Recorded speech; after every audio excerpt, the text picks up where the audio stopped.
We all go a little mad.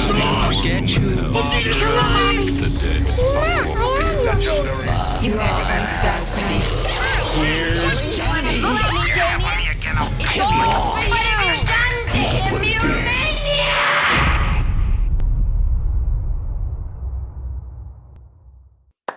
All right. Hello and welcome to the Horror Hour, the place where we discuss, debate, and disagree on all things horror.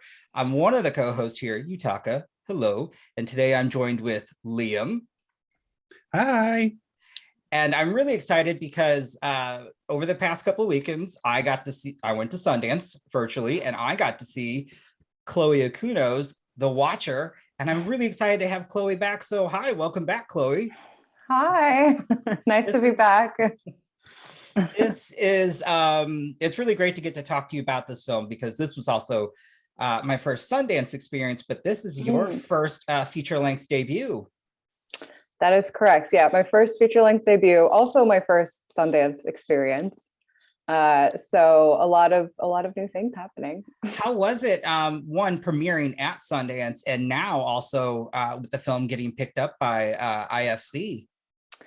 Amazing. It was amazing. Obviously, like going to Sundance is this crazy, seemingly unrealistic dream for a lot of filmmakers. And, for us, we all wanted it very badly, but I think we also were talking ourselves down from any sort of expectations. So it was like a really genuine, nice surprise when we heard that we had gotten in. I mean, nice surprise doesn't really do it justice. It was like crazy. And yeah, I mean, of course, like we all wanted to be there in person. I feel like this is a movie that plays really well at a theater with an audience. But the virtual festival was still really awesome and a lot of people saw it, and it reached a lot of people who maybe it wouldn't have. So it was all good. And of course, yeah, we sold to IFC, which is incredible. They're amazing. They totally get it. And yeah, I don't know exactly when the movie is coming out, but it will be coming out in theaters at some point. I will be watching this in theaters. That's exciting. And I did see it's going to be it will be at South by Southwest as well. Yes, yeah, that broke yesterday. Yeah, we're playing South by, so we will, if the festival goes forward, we will get our sort of like crazy drunken in-person premiere. That's awesome. Fingers crossed.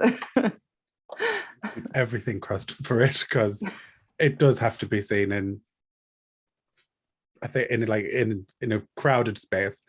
Otherwise, you just feel really like, oh. So I want to start off just by going straight into the film. So with the film portraying something that's obviously a very real and scary aspect of life for women. What was it that drew you to making the movie? Yeah, I think when I first read the script, it was kind of just that, really. It was the fact that it was very simple and minimalist and almost kind of a throwback in a way to those, like Polanski psychological thrillers. It's not really like too twisty. It's really just this pretty simple story about this woman who starts to believe she is in danger and she can't convince anyone of it. And of course, like we've seen iterations of that story many times over, but I just felt like that really ignited something in my soul. Like I had felt that at various times in my life. And I felt like for men and women, actually, that sort of sense of injustice and also the sense of, I'm so convinced of something and yet no one believes me is just so powerful. And it can be obviously so terrifying and devastating. And I just felt like it was an interesting story to tell, and one that I knew I could speak to personally, having experienced that enough in my life. And yeah, I really did like the fact that, a lot of it is sort of just her walking through the streets during the day and walking through brightly lit grocery stores. And, of course, we end up having some set pieces that have more of that classic like horror imagery and the darkness. But a lot of it was kind of the challenge of like, how can I accurately and interestingly capture the feeling of being a woman just in the world on a day-to-day basis, and why that occasionally can be really scary. Yeah, was amazingly done. Like, Oh. it wasn't, trying to think of the way, it wasn't, obviously there has been stories like this in the past, but they're always taken down the height, like a heightened sense of reality kind of thing, where this seemed very real. Yeah, I think that's what made it even more like scary to watch. It really built up the tension, just from the beginning leading all the way up to the end. And I loved in the press release, I also saw you reference Satoshi Kon, and I immediately was thinking remnants of Perfect Blue. And I was just like, oh, that's because what I really enjoy, and which is also, yes, very terrifying, is the fact that, no one believes her. And Maika's performance was just so, I was gutted for her when, every time she's just trying to convince anyone to listen to her. I would love to know what it was like working with Maika and to get those emotions from her. She is incredible. I was like a massive fan of It Follows and The Guest, so I was really excited to work with her. And we had a call, like, I think we were like a week away from shooting something insane, and we had a call with her, and we connected immediately, and she, I think, kind of implicitly understood this feeling of like being alone in a foreign country, because she'd lived abroad before. She knew how isolating it could be. And also, the thing I love about Maika is she's genuinely a genre movie fan. Like, she really likes doing these movies because she really likes these movies, which is great. And yeah, so she came out. We had a very brief amount of rehearsal, but Maika is like, she's just a lovely person. She's very easy to work with. She's a person who, I think, like, has an idea in her head of what she wants, and like, she's so good at sort of like showing this inner life on her face, even when not a lot is happening or there's not a lot of dialogue. You just immediately like see everything going on. And really, like, I wish I could say I had a big part of that, but that's really just how talented Maika is. And I think our work together was more about like, feeling out what the appropriate arc for the character is, because there's a world in which you have to like do it in a way where it's believable and you're always on her side. There's a world in which she's too scared too soon. There's a world in which she's not taking the threat seriously enough. When does the moment happen where it really becomes scary? All that kind of stuff. I think that was something we just sort of felt out together. But she's truly just a wonderful person and such a good actress. Like, blew me away. I knew she was a really good actress, but like seeing it there in person in front of me was pretty wild. It takes a lot to say something with just your eyes, and there were multiple times where I got it. I was like, oh, okay. Yes. The scene on the train, her like, I just remember like when she was on the train, and like, I don't want to like give away spoilers, but I'll just say that she communicated a lot, just sitting there reacting, and it was pretty amazing. One of the tensest moments. Just, my heart is actually now already starting to palpitate even more just thinking about that scene. Was so good. It just got under my skin. So yeah, no spoilers, but I really did. I after the film, I was like, I need to turn all the lights. I need to just I'm happy, like, it snowed here, so I can look behind me to see if there are footprints now. So I mean, that's cool. But how was this collaborating with Zack Ford? It was good. Yeah. So Zack, this is an original script from Zack, and I, came on to direct it in a pretty traditional way. Like, they were talking to a bunch of directors. I read the script. I did my pitch to the producers, and they ended up hiring me. And Zack and I think, the producers and me and Zack had some discussions initially about, where to take the draft. And Zack did a rewrite. And then, this was like 5 years ago that I got hired. And there came a point where, because I'm also a writer, the producers entrusted me to sort of take over. And I think I did a lot of the work that I did was, interestingly, the original script was a two-hander between Julia and Francis. So it was really like split between their two different points of view. Oh. And yeah, and when Roy Lee, legendary horror producer Roy Lee, came onto the project, he, very, very smartly said, let's make this like spiritually, it's Rosemary's Baby. We should only be in her point of view, which I loved so much.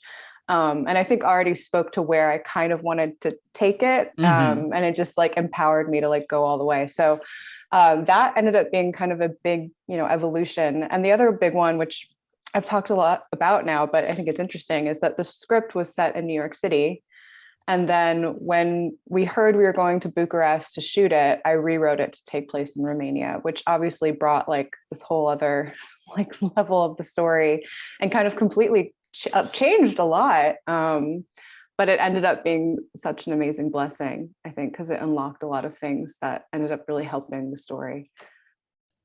Yeah, that was actually one of my questions too, in terms of the creativity that this new setting and location gave you, in terms of, because, well, I could certainly say I would feel completely, I mean, the isolation factor of being in a foreign country and not speaking the language.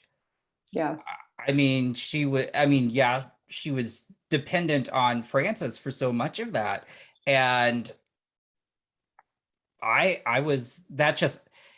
could see the frustration as the movie went on in her face. Like, why do you not all believe me? And I'm telling you, like, that barrier there, that language barrier really added just that element of like, yeah, if you've ever been in a group of people who are speaking a foreign language knowing you don't speak it, it's very annoying. I've had that experience before. I remember there were these two girls in high school and they were both Japanese. I'm half Japanese, but I don't speak the language. I'm like fourth generation. And I remember we would go hang out and it would be the three of us alone and they would be speaking Japanese to each other while I'm just sitting there like, well, okay, then. You could be saying anything. I don't know. That's when we, pre-COVID, when we used to have big family reunions, that was the thing when my relatives would speak Japanese. I'm like, because same, I'm half Japanese. I'm like, I don't, okay, all right. And then we'll actually play a game. We call it's Hong Kong Rummy. But when they would just sit there and talk between each other, I'm like, I am getting schooled. I'm not sure what's going on, but I'm. Yeah, exactly. Yeah, so you feel me. Yeah. I'm just basic white. I'm sorry. Well, if you ever go to Japan and there are a bunch of Japanese people speaking Japanese, then you'll understand.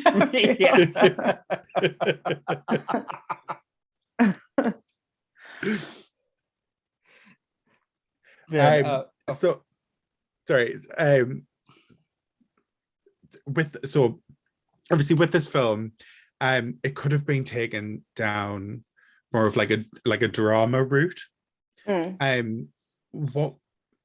What made it like go down more of the horror aspects for it?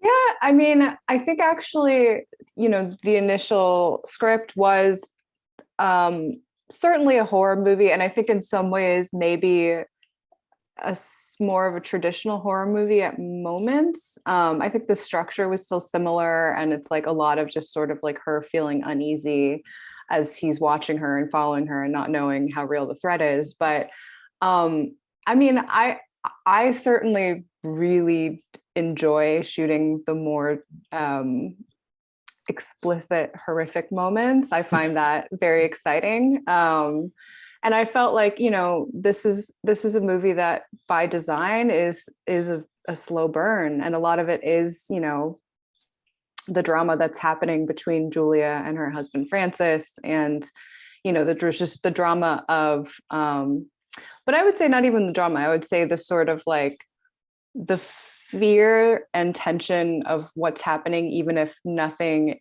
explicitly violent or horrific is really seen until potentially much later. So yeah, I mean, I've sort of always admired movies that kind of go to intense, crazy places towards the end, because I find it a little bit, as a viewer, I think it's kind of refreshing to be like shocked into, you know, oh my God, like I didn't think this is where this was going, or even if it was where I thought this was going, I didn't expect a movie that had been this sort of subtle and quiet to suddenly do the most. So I feel like that's, I don't know, maybe that's somewhat where my taste lies. And I've always been a big fan of like sudden, shocking, violent endings, a la The Fly. There's nothing wrong. I was a big fan of the ending. That was amazing. But it's funny that when you say that, because I was just I was watching an interview with Maika, and she had talked about your short film Slut, and so I was like, I haven't seen that, and I watched that, and now I see clearly where you're going in terms of that, because that I was not expecting halfway through, when it just threw me for a loop. I was like, oh. That's great. Yeah. In some ways, like it was so crazy. It blew I heard that recently. I didn't realize Maika had like seen my little short film like much significantly prior to her reading the script and coming onto the movie. It was so cool. But yeah, no, I think like even though tonally like Slut and Watcher are really, really different, there is this, I think, certainly in like the story of sort of these young women and what they're feeling and their frustrations, and maybe like some aspects of the pacing are kind of similar. And I do think, yeah, that sort of shock to the system that sudden violence gives you has just always been really fascinating to me as an audience member and just as a human being, because violence is shocking, and it should have that sort of immediate impact and effect. Oh yeah, I mean, if it's not if you're not like if it's not a jarring thing to watch, or if it doesn't unsettle you, then I'm also just concerned about the individual who's watching. Yeah, I mean, that being said, I also can get really into like Sam Raimi style, just gonzo, constant gore. So there's room for everybody. One of the things I noticed while watching this, and I'm just curious, this could just be me personally, but I loved just the colors within the film, how the greens, the blues, and it felt very somewhat, I would say, cool. And then you've got, every time I saw the color red, though, it just really popped on screen. And I don't know if that was on purpose or because it really, every time it stood out, and I was just like, and it just was such a good contrast to it. Oh, thank you. Yeah, that was definitely sort of part of the visual language and the design early on. I think even when I was pitching the movie to the producers, I was like, in terms, how do you like show visually what's going on with her emotionally? And I think, the pitch was, when she first gets there, she wears a lot of these bright red colors because she's a bold person who's not afraid to be seen and stand out. And then as the movie goes on and she gets increasingly fearful, it's kind of like she like physically wants to disappear. So we put her in these like very bright reds in the beginning. And then as the movie went on, conversations between the costume designer, production designer, the DP, we started to try to blend her into her environment. So we put her in more like cool tones that match the walls of our set and match the locations that she was in. And of course, blood is such a wonderful thing to stand out. So that also comes into play at a certain point. I think almost all of my favorite horror movies have some moment of a woman covered in blood, whether it's like Carrie or Gone Girl or The Descent. Like every great like horror movie, I feel like ends with a woman just like drenched in blood, and it's such a powerful image. So definitely wanted to try that in this one as well. But yeah, I think I hope, thank you. I hope it works. But yeah, the sort of color palette was something that, you know, we talked about at length and really wanted it to be designed. Yeah, it was, it really stood out. I loved it. Speaking of, then also with that, I did have several shots that I wanted to talk about. Specifically, at least one is the shot leading up to the title card, to where we're watching them in an intimate moment, and as the camera is just panning up from that angle, and then I didn't get it, but afterwards I'm like, oh yeah, no, I'm creepy. I'm watching. I want to watch. I shouldn't be watching. Yes. Oh yeah. Also something, you know, it's funny, like when you start planning your movie, you always have these big ideas, like, and I would say around 50% of the time they work out the way that you envision, and the other 50% they don't, and you just have to scrap it. So this was one that, like, I think I'd written into the script very early, and I was very determined to do this shot. And thank God, like we managed to make it work. But I also, so like I don't enjoy directing sex scenes. It's just, I find it very uncomfortable, as I think most normal people probably do. And, you know, we, of course, like we wanted to, it's kind of like choreographing a dance or a fight scene. Like you have to be very specific about what's happening so everyone knows like the deal and no one's uncomfortable or taken by surprise, and everyone feels like this is what I've agreed to, this is what we're doing, we all feel taken care of. So we rehearsed the scene a lot, and then when we were shooting the scene, you know, even watching it at the monitor, I just felt kind of wrong. I felt like a pervert, like I'm watching something I'm not supposed to be seeing, which is great because I think it meant that the sort of intention of it was there. But yeah, I'm glad you liked it. It was a hard shot to pull off. We shot the apartment, it was a set, so we shot it on a stage. And I think to get the shot, I don't know if this is interesting, but we had like a motion control dolly.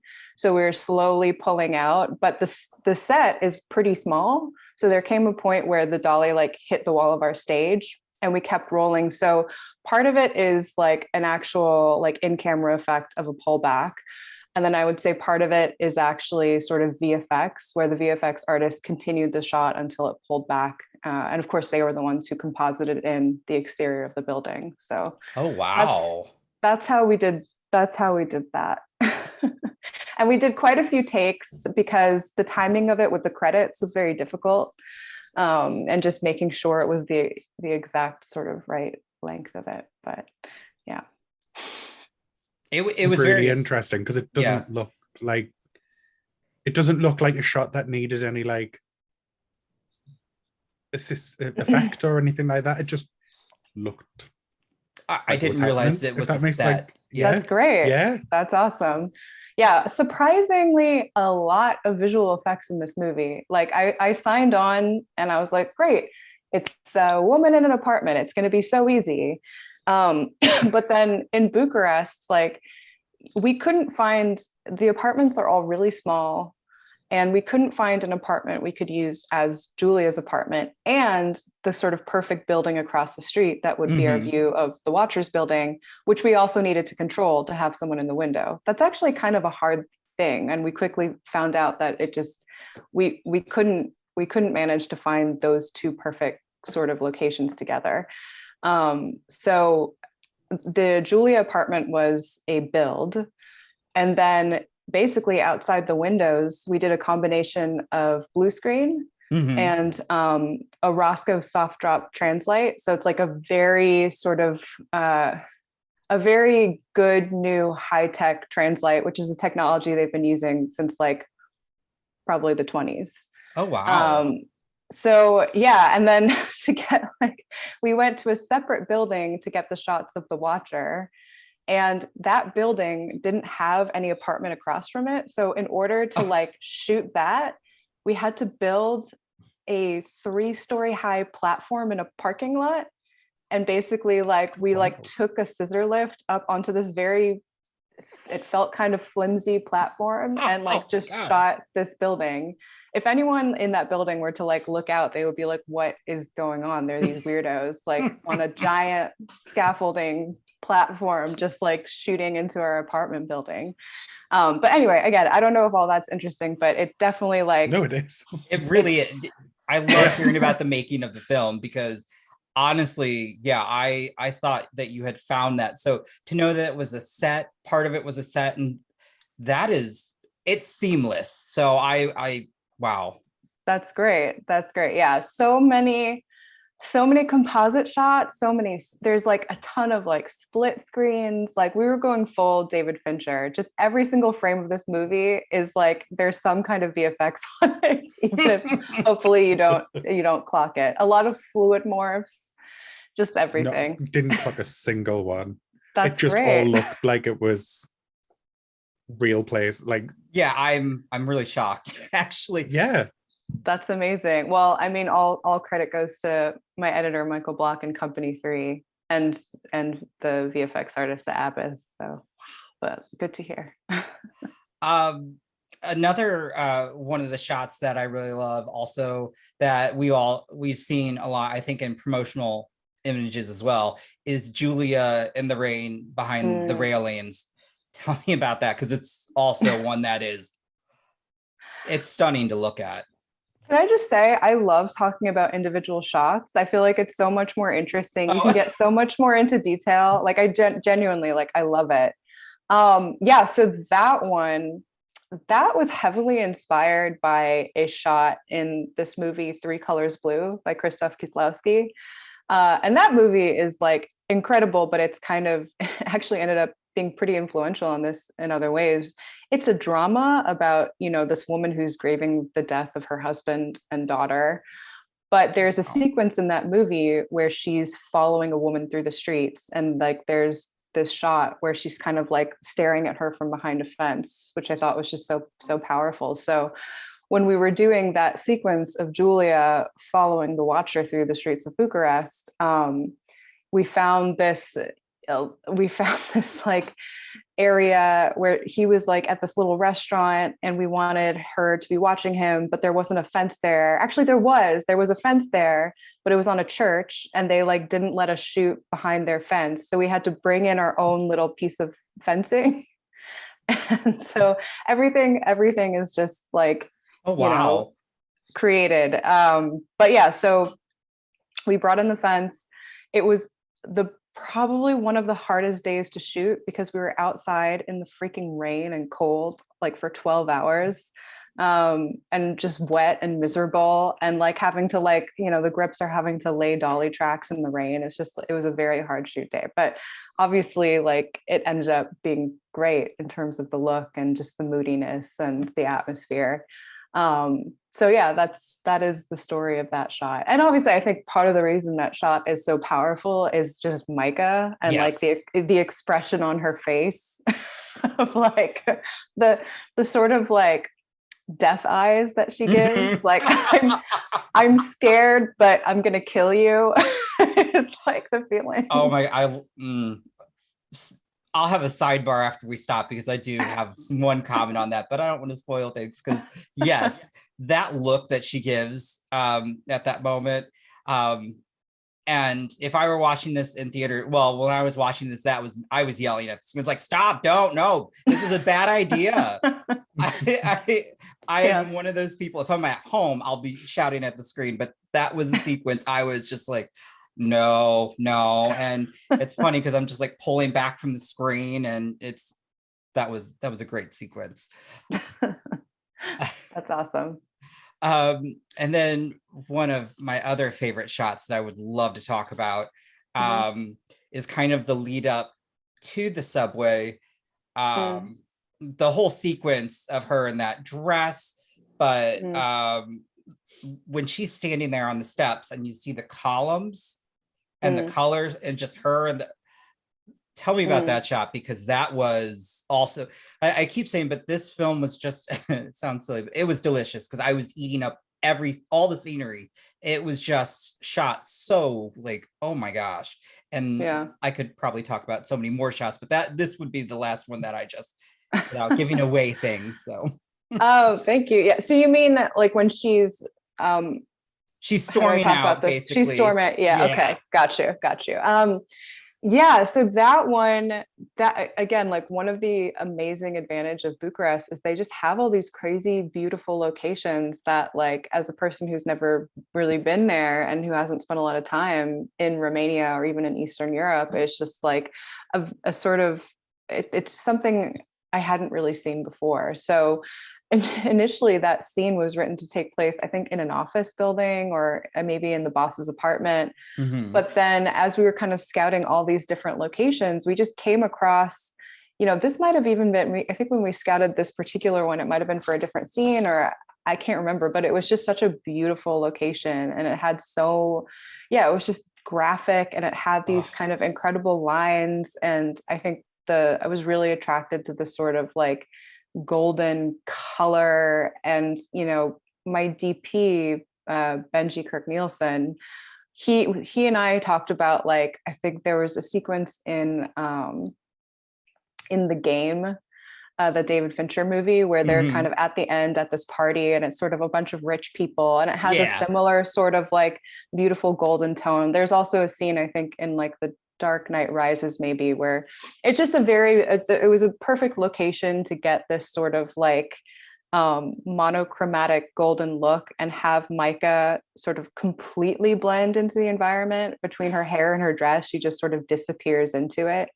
So that was all, that was sort of the advantage of that location. And then for that particular shot, I mean, it just had this beautiful staircase. And I think one of the things we talked about, and of course, like, you don't always follow these rules that you make, but I talked with Benji about this idea of how do we sort of change the composition as we go through the movie to make it feel like the watcher is kind of zeroing in on her. And at one point we were talking about, like, maybe like towards the end of the movie, like in the subway station, we'll try to frame her in a way that isn't so centered or so symmetrical, because it kind of implies like some sort of chaos or confusion, or it just makes you uncomfortable. But I think my feeling was like, it should sort of feel like our field of vision is just pointed directly at her and there's no way to escape, which is why we tried so much to sort of do these. I mean, in both of the shots you guys have on your backgrounds, you sort of like centered compositions where she's always like right in the middle of the frame and we're really embracing symmetry. And it just sort of feels like, again, like his sort of vision of her, the sort of watcher camera point of view, has her like directly in his sights. So that was sort of the thought process behind all of that. Oh, now it makes this film even more creepy to me. I love that. I mean, I didn't. Ooh. There was just so many scenes that were so creepy, and I would love to talk about them, but I think they are a little bit too spoilery. Yeah. So that's why I'm just like, these were obviously the scenes that Yutaka picked, and I think that's why we should go with why I went with them, because you've just, the way things were shot, it added so much tension.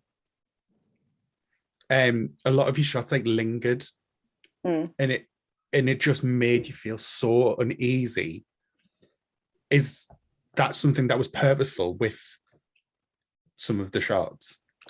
Yeah, absolutely. Yeah, I mean, this is definitely, I always do a lot of preparation and I always try to design movies. So, I'm shot listing in a way to try to edit it in a certain way. And this one, I think, I always wanted to embrace a sort of, a style of editing where you're just letting the camera sort of keep rolling and just sort of being with Julia in real time. Especially when she's sort of like walking through the streets and she's like feeling this presence behind her, and not cutting away is a way to sort of keep us in her point of view and also just live with that sort of uncomfortable presence along with her.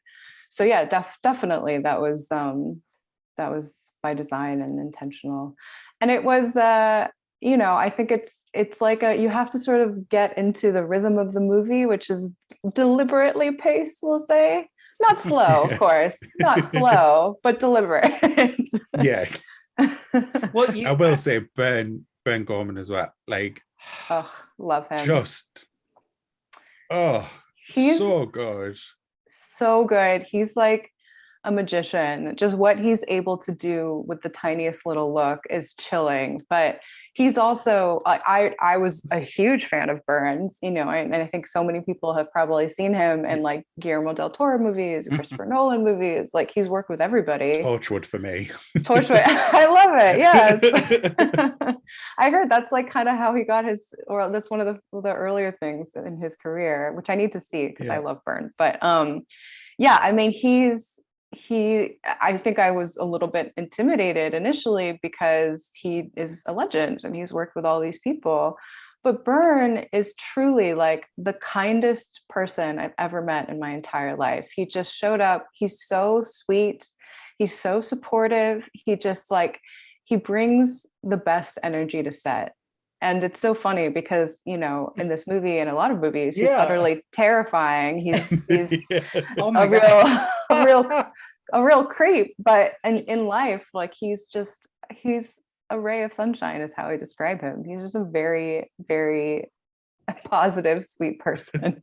That's crazy. Because I will say, every time any line he uttered, or the subway scene too, it got so under my skin.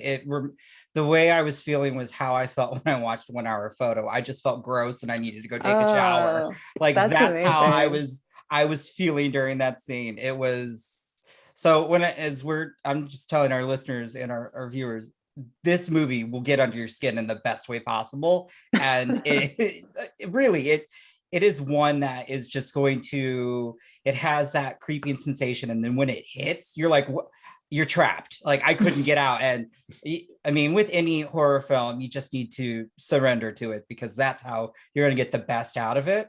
And yeah, I was, like I said, I was glued to the screens when it premiered. I was watching that night. And I was just like, and it's funny because I mean, I couldn't go to sleep afterwards and I had to get up the next day very early. And I was like, well, I didn't get sleep because of that, but that's a good thing, especially when it comes to films. That's great. I love that. I'm so glad. That is the intended effect. So I would love to ask then too, what were some of your favorites from Sundance? Did you get to see any other films? I did not nearly as many as I wanted to. I only managed to see a couple, to be honest. But I think my favorite that I watched, I genuinely really, really love Duel, the movie from Riley Stearns. I hope I'm pronouncing his last name right, but it's incredible. It's like a dark comedy, sort of sci-fi adjacent movie, with Karen Gillan playing herself and a clone of herself, and it's so well done.